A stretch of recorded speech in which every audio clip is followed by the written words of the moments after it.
ഇന്ന് നമ്മൾ പഠിക്കാൻ പോകുന്നത് രണ്ട് അഡ്വാൻസ് സ്ട്രക്ചേഴ്സാണ്. In the hope of and in the hope that. എങ്ങനെ ഇത് ഉപയോഗിക്കും? നമ്മൾ പല കാര്യങ്ങളും ആശിച്ചുകൊണ്ട് അല്ലെങ്കിൽ മനസ്സിൽ ആഗ്രഹിച്ചുകൊണ്ട് ചെയ്യാറുണ്ട്. ഞാൻ അവൻ്റെ വീട്ടിൽ പോയത് അവനെ ഒന്ന് കാണാമെന്ന് പ്രതീക്ഷിച്ചുകൊണ്ടാണ്. ഞാൻ അവളോട് സംസാരിച്ചത് അവൾ എന്നെ സഹായിക്കുമെന്ന് പ്രതീക്ഷിച്ചുകൊണ്ടാണ്. ഇങ്ങനെയൊക്കെ നമ്മൾ പറയാറില്ലേ? ആശിച്ചുകൊണ്ട് അല്ലെങ്കിൽ ആഗ്രഹിച്ചുകൊണ്ട് എന്നൊക്കെ. അത്തരം സന്ദർഭങ്ങളിലൊക്കെ ഉപയോഗിക്കാൻ പറ്റിയതാണ് ഇൻ ദ ഹോപ്പ് ഓഫ്, അതുപോലെ ഇൻ ദ ഹോപ്പ് ദാറ്റ് എന്നത്. അപ്പോൾ എങ്ങനെയാണ് ഇതൊക്കെ ഉപയോഗിക്കുന്നതെന്ന് നമുക്ക് എക്സാമ്പിൾസിൽ കൂടി നോക്കാം. ഞാൻ അവനെ കാണാമെന്ന പ്രതീക്ഷയിലാണ് അവൻ്റെ വീട്ടിൽ പോയത്. ഇതെങ്ങനെയാണ് പറയേണ്ടത്? ഇൻ ദ ഹോപ്പ് ഓഫ് എന്ന് ഉപയോഗിച്ചുകൊണ്ട് നമുക്ക് ഈ സെന്റൻസ് പറയണം. I went to his home in the hope of meeting him.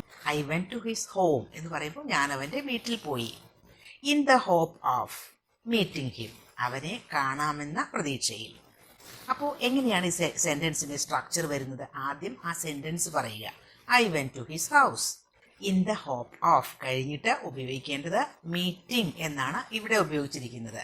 അപ്പോൾ എന്താണോ നമ്മൾ പ്രതീക്ഷിക്കുന്നത് ആ ഒരു വേർബിന്റെ ING ഫോമാണ് അവിടെ ഉപയോഗിക്കേണ്ടത്. അവനെ കാണാമെന്ന പ്രതീക്ഷയിൽ ഞാൻ അവൻ്റെ വീട്ടിൽ പോയി.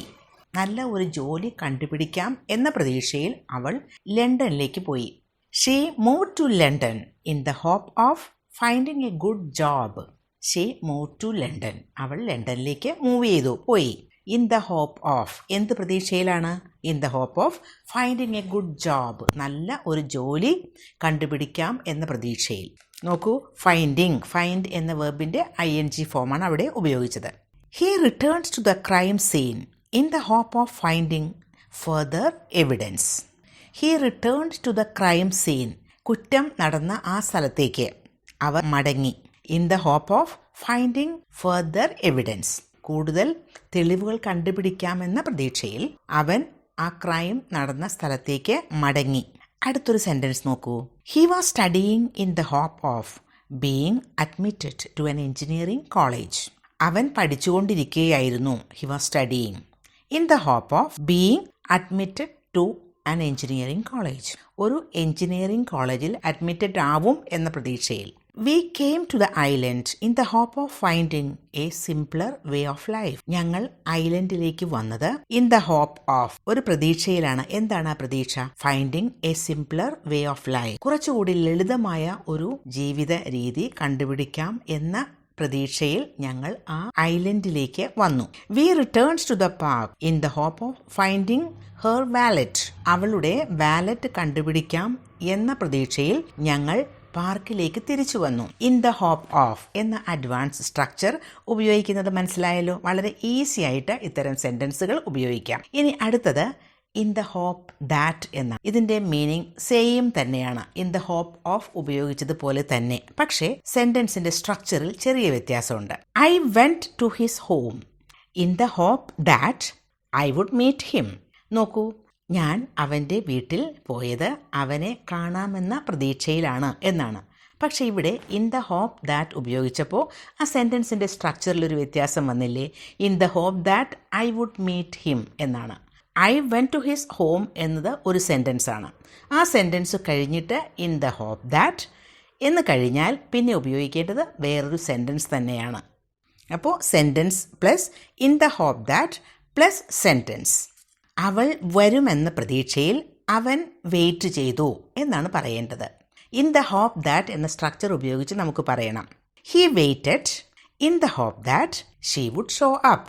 അവൾ വരുമെന്ന പ്രതീക്ഷയിൽ അവൻ വെയിറ്റ് ചെയ്തു എന്നാണ്. ഇൻ ദ ഹോപ്പ് ദാറ്റ് കഴിഞ്ഞിട്ട് ഉപയോഗിച്ചത് ഷീ വുഡ് ഷോ അപ്പ് എന്നാണ്. വേറൊരു സെൻറ്റൻസ് ആണത്. I am doing this in the hope that it will be helpful to someone. ആർക്കെങ്കിലും ഒക്കെ സഹായകമാകും എന്ന പ്രതീക്ഷയിലാണ് ഞാൻ ഇത് ചെയ്തുകൊണ്ടിരിക്കുന്നത്. I am doing this in the hope that it will be helpful to someone. She move to London in the hope that she would find a good job. അവൾ ലണ്ടനിലേക്ക് മൂവ് ചെയ്തു നല്ല ഒരു ജോലി കിട്ടുമെന്ന പ്രതീക്ഷയിൽ. പക്ഷേ ഈ സെൻറ്റൻസ് നമ്മൾ ഇൻ ദ ഹോപ്പ് ഓഫ് ഉപയോഗിച്ചപ്പോൾ കുറച്ച് വ്യത്യാസമുണ്ടായിരുന്നു. In the hope of finding എന്നാണ് ഉപയോഗിച്ചത്.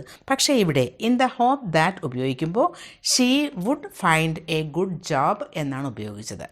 അപ്പോൾ ഇൻ ദ ഹോപ്പ് ഓഫ്, അതുപോലെ ഇൻ ദ ഹോപ്പ് ദാറ്റ് എന്ന അഡ്വാൻസ് സ്ട്രക്ചർ ഉപയോഗിക്കുമ്പോൾ വളരെ ഈസി ആയിട്ട് നമുക്ക് പല സെൻറ്റൻസുകളും പറയാൻ സാധിക്കും. അപ്പോൾ കൂടുതൽ സെൻറ്റൻസസ് ഉണ്ടാക്കി പ്രാക്ടീസ് ചെയ്യണം. ഇൻ ദ ഹോപ്പ് ഓഫ് ഉപയോഗിക്കുമ്പോൾ അത് കഴിഞ്ഞിട്ട് ഉപയോഗിക്കേണ്ടത് വെർബിൻ്റെ ING ഫോമാണ്. പക്ഷേ ഇൻ ദ ഹോപ്പ് ദാറ്റ് ഉപയോഗിക്കുമ്പോൾ വേറൊരു സെൻറ്റൻസ് തന്നെയാണ് ഉപയോഗിക്കേണ്ടത്. ഒരു എക്സാമ്പിൾ നോക്കൂ. I came here in the hope of sharing my problems. എൻ്റെ പ്രോബ്ലംസൊക്കെ ഷെയർ ചെയ്യാൻ പറ്റും, എൻ്റെ പ്രശ്നങ്ങളൊക്കെ ഷെയർ ചെയ്യാൻ സാധിക്കും എന്ന പ്രതീക്ഷയിലാണ് ഞാനിവിടെ വന്നത്. I came here in the hope of sharing my problems. ഇവിടെ ഇൻ ദ ഹോപ്പ് ഓഫ് ആണ് ഉപയോഗിച്ചത്. ഇനി ആ സെൻറ്റൻസ് നമുക്ക് ഇൻ ദ ഹോപ്പ് ദാറ്റ് എന്ന് ഉപയോഗിച്ച് നോക്കാം. I came here in the hope that I would share my problems. ഇവിടെ സെൻറ്റൻസിൻ്റെ മീനിങ് രണ്ടും സെയിം തന്നെയെങ്കിലും ഇൻ ദ ഹോപ്പ് ഓഫ് എന്ന് ഉപയോഗിക്കുമ്പോഴും ഇൻ ദ ഹോപ്പ് ദാറ്റ് എന്ന് ഉപയോഗിക്കുമ്പോഴും ഉള്ള വ്യത്യാസം ശ്രദ്ധിക്കുക.